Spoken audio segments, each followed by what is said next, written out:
India में हर 1 minute में 4 लोग हार्ट अटैक एक्सपीरियंस करते हैं, वो भी जानलेवा।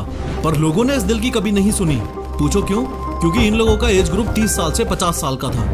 वो चुनौती है heart attack. Heart attack, heart attack, heart attacks, heart attack, अचानक हार्ट अटैक। ऐसे 8-10 हादसे देखने के बाद लोगों ने बेचारे इस दिल की अब जाके सुनी है। और चूंकि फिट लोगों को भी हार्ट अटैक्स आ रहे हैं, तो कहीं अगला नंबर आपका तो नहीं। डरो मत, ये साइंटिफिक और अवेयरनेस वीडियो है। पर सवाल ये है कि हाल फिलहाल यंग इंडियंस जो हार्ट अटैक से लगातार अपनी जान गंवा रहे हैं, क्या वो कोरोना वैक्सीन की वजह से है? क्या वो जिम जाने की वजह से है? या असलियत कुछ और ही है?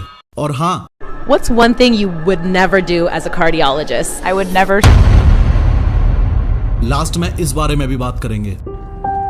सबसे पहले मेडिकल 3D एनिमेशन से समझो कि हार्ट अटैक होने पर एग्जैक्टली कौन सी नस में क्या हो रहा है। देखो, ये आपका हार्ट यानी दिल है और इसका काम है न्यूट्रिएंट्स और ऑक्सीजन रिच ब्लड को पूरी बॉडी में सप्लाई करना। और सप्लाई कैसे करेगा? इस तरीके से ब्लड को पंप करके। ये कुछ ऐसा ही है जैसे आपके घर में लगी हुई वाटर मोटर पानी को पंप करके ऊपर टंकियों में चढ़ाती है। खैर, आपके हार्ट का ये left ventricle main pumping chamber है। जब ये ऐसे कॉन्ट्रैक्ट करता है यानी पिचकता है, तो ब्लड इस एओर्टा से होता हुआ आपकी बॉडी में चला जाता है। ये एओर्टा और कुछ नहीं, बस लार्ज आर्टरी है। आसान भाषा में कहूँ तो आपके दिल से जुड़ा हुआ एक पाइप है जो आपकी बॉडी में खून भेजता है। मुद्दे की बात यह है कि एओर्टा से कनेक्टेड हैं ये कोरोनरी आर्टरीज जो वापस आपके हार्ट से जुड़ी हुई हैं। और आपके दिल ने जस्ट अभी जो ब्लड पंप किया था, वो ही न्यूट्रिएंट्स और ऑक्सीजन रिच ब्लड वापस इन कोरोनरी आर्टरीज से आपके हार्ट तक पहुंचेगा और आपके हार्ट मसल्स को हेल्प करेगा ना फंक्शन करने में। अरे, घर में जो मोटर लगी है वो तो भाई बिजली से चल रही है और पानी को टंकी में भेज रही है, लेकिन हार्ट तो बिजली से नहीं चलेगा। तो इसके पंपिंग मैकेनिज्म को मेंटेन करने के लिए ये ऑक्सीजन और nutrients rich blood in coronary arteries के थ्रू वापस हार्ट की मसल्स को मिल जाता है ताकि दिल धड़कता रहे।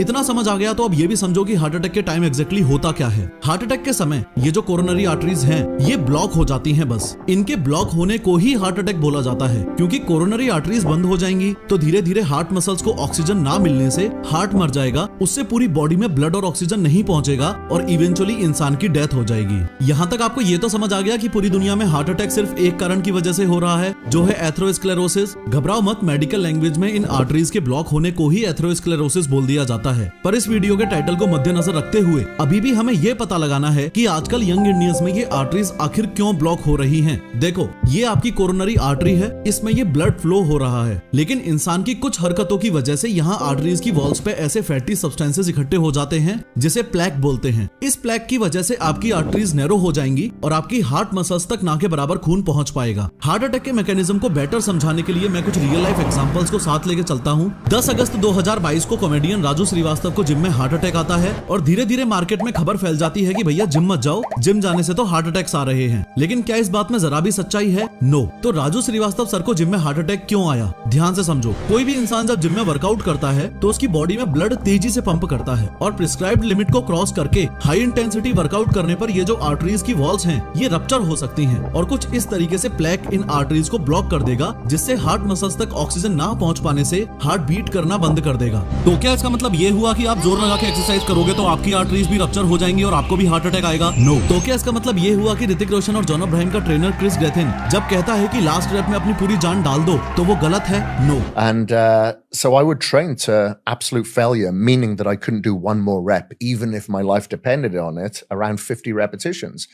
तो क्या इसका मतलब ये हुआ कि मिल्खा सिंह और दारा सिंह को अपना आइडल मान के आप एक्सट्रीम लेवल पर एक्सरसाइज मत करो और छुई मुई की तरह 5-5 के डंबल मार के जिम से वापस आ जाओ? नो। सुनो, ध्यान से समझो इधर हो क्या रहा है। हाल फिलहाल में जितने भी सेलिब्रिटीज हार्ट अटैक से मरे हैं, उनके बारे में हमको बस ये पता है कि वो जिम में थे, एक्सरसाइज कर रहे थे और हार्ट अटैक आ गया। लेकिन क्या हमें ये पता है कि उनके नंबर्स क्या थे, उनका ब्लड प्रेशर क्या था, उनका ब्लड शुगर लेवल क्या था, उनका लिपिड प्रोफाइल क्या था? Obviously not. तो इसका समाधान ये है कि जिम ज्वाइन करने से पहले आपको अपने हार्ट की कंडीशन पता होनी चाहिए। हॉस्पिटल जाओ और एक ईसीजी टेस्ट होता है, उसके माध्यम से अपने हार्ट की चेकिंग कराओ। अगर ईसीजी टेस्ट के बाद डॉक्टर्स आपको बोले कि आपको हार्ट कंडीशन है या फिर जेनेटिकल फैक्टर्स हों, जैसे आपकी फैमिली में किसी को हार्ट अटैक हुआ है, तो मेक श्योर कि आप लिमिट में ही फिजिकल एक्टिविटीज कर रहे हो। सिर्फ फिजिकल एक्टिविटीज ही नहीं, इस केस में आपको हर चीज का ध्यान रखना है। जैसे इस केस में आप जिम जाने से पहले प्री वर्कआउट लेना भी अवॉइड करें। प्री वर्कआउट में कैफीन की मात्रा काफी ज्यादा है और प्रॉब्लम मल्टीप्लाई हो सकती है। अगर आपको हार्ट कंडीशन नहीं है और जेनेटिक प्रॉब्लम भी नहीं है, आप टोटली फिट हो, तो उस केस में भी आपको एक कंडीशन में जिम में हार्ट अटैक आ सकता है और वो है एक दूसरे की होड़ करना। जिम में घुसते ही आपने देखा राइट साइड में दोस्त इंटेंस वर्कआउट कर रहा है, लेफ्ट साइड में क्रश वर्कआउट कर रही है और अपनी मर्दानगी साबित करने के लिए आपने 40-40 के डंबल्स उठाए और सीधा इंक्लाइन डंबल बेंच प्रेस पर ले लिए। इस बेवकूफी भरी हरकत से आपकी हार्ट मसल्स पर अनएक्सपेक्टेड लोड आएगा और आर्टरीज के वॉल्स के रप्चर होने के चांसेस बढ़ेंगे। वो इसलिए क्योंकि जिम में घुसते ही क्या आपने स्ट्रेचिंग की? नो। क्या आपने वार्म अप किया? नो। अगर इंटेंस वर्कआउट कर रहे हो तो अपनी बॉडी को उसके लिए प्रिपेयर तो करो। आर्टरीज ब्लॉक होने से हार्ट अटैक हो रहे हैं और हार्ट कंडीशन ना हो तो जिम जाने से हार्ट अटैक्स नहीं आते। ये दोनों बातें आपको अच्छे से समझ आ गई। इस वीडियो में लास्ट बस अब हमको ये समझना है कि यंग इंडियंस में कोरोनरी आर्टरी में ये जो फैटी सब्सटेंसेस और कोलेस्ट्रॉल यानी प्लेक इकट्ठा हो रहा है, इसको कैसे रोकें। अगर इसका समाधान मिल जाए तो हार्ट अटैक की टेंशन खत्म। खैर देखो, डॉक्टर्स का कहना है कि कोरोनरी आर्टरीज में इस प्लेक के पीछे 3 चीजों का हाथ है। मेरी टेबल पे रखी ये तीनों चीजें आप देख रहे हो। न्यूट्रिशनल लैंग्वेज में इनको 3 व्हाइट पॉइजन्स बोला जाता है और टेंशन की बात यह है कि ये हमारी ईटिंग हैबिट्स का अहम हिस्सा बन चुकी हैं। और ये तीनों चीजें हैं सॉल्ट यानी नमक, रिफाइंड शुगर यानी चीनी और तीसरे नंबर पे है मैदा। एक स्टडी सजेस्ट करती है कि किसी भी कंडीशन में एक इंसान को एक दिन में 5 ग्राम से ज्यादा नमक नहीं खाना चाहिए। लेकिन बैड न्यूज ये है कि रिपोर्ट्स के अनुसार इंडियंस ऑन एन एवरेज एक दिन में 11 ग्राम सॉल्ट खा रहे हैं, जो कि प्रिस्क्राइब्ड लिमिट के दुगने से भी ज्यादा है। सिमिलरली प्रोफेशनल सजेस्ट करते हैं कि किसी भी कंडीशन में एक इंसान को एक दिन में 30 ग्राम से ज्यादा चीनी नहीं खानी चाहिए। हाँ, 30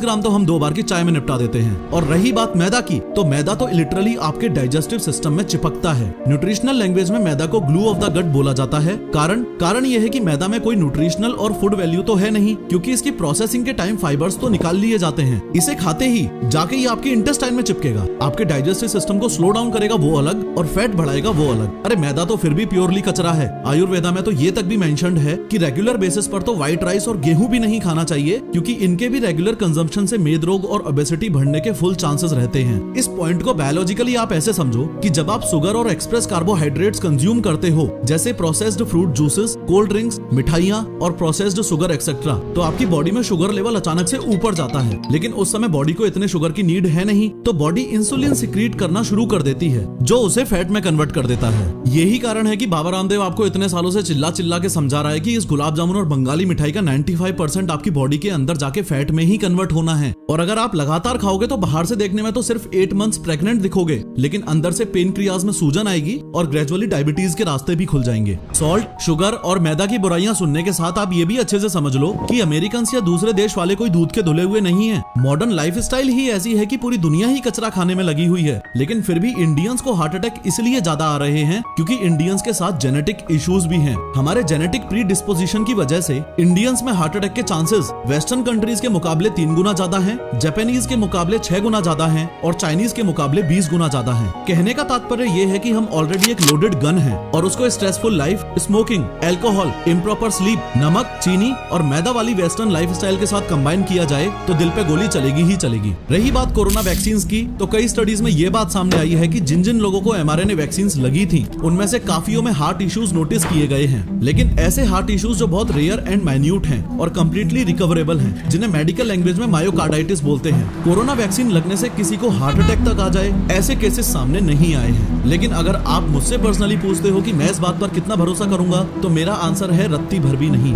ये $billion मेडिकल इंडस्ट्री के ड्रग माफियाज आपके सामने वही रिपोर्ट्स और स्टडीज पुट करवाएंगे जिनसे इनको नुकसान ना पहुंचे।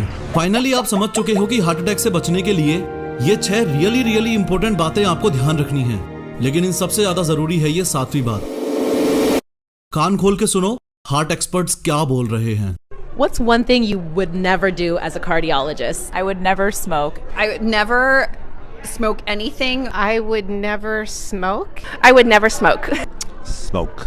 It's the worst thing you can possibly do for yourself. खैर रिपोर्ट्स बताती हैं कि हार्ट अटैक के पहले 1 घंटे में 30% लोगों की जान चली जाती है और 8 से 10 मिनट के अंदर ब्रेन में परमानेंट डैमेज तक हो सकता है। लेकिन ये दोनों ही चीजें रोकी जा सकती हैं अगर आपको ये पता है कि CPR कैसे देते हैं। इनफैक्ट CPR देते वक्त कई बार तो रिब्स भी टूट जाती हैं और डॉक्टर्स ये भी कहते हैं कि रिब्स टूट भी जाएं तो भी CPR चालू ही रखना है।